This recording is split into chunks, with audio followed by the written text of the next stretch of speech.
Kinontra ng Office of the Solicitor General ang hiling ni Senador Bato de la Rosa na temporary restraining order mula sa Supreme Court para pigilin ang sinasabing arrest warrant ng International Criminal Court laban sa kanya.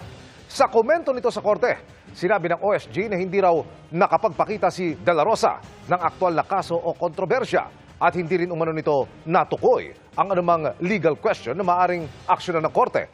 Hypothetical lamang daw ang issue at inuunahan lamang daw nito ang gobyerno para hindi siya maaresto. Simula nang lumabas ang ugong na may ICC arrest warrant laban sa senador, hindi na dumalo sa mga sesyon ng Senado si de la Rosa. Sa mga bumabatikos kay de la Rosa, sinabi ni Senate President Tito Soto na maaari silang maghain ng ethics complaint sa Senado.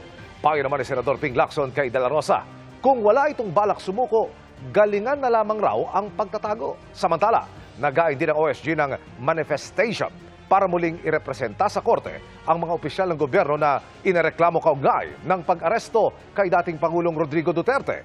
Ang OSG ay pinamumunuan ngayon ni Solicitor General Darlene Berberabe. Matatandaang sa ilalim noon ni dating Solicitor General Menardo Guevara, tinanggihan ng OSG na maging abogado ng mga opisyal ng gobyerno sa paniwalang-wala jurisdiction ang ICC sa Pilipinas. Sa isang pahayag, sinabi ng abogado ni Duterte at de la Rosa na hindi dapat pabago-bago ang posisyon ng OSG. Depende sa anyay political weather.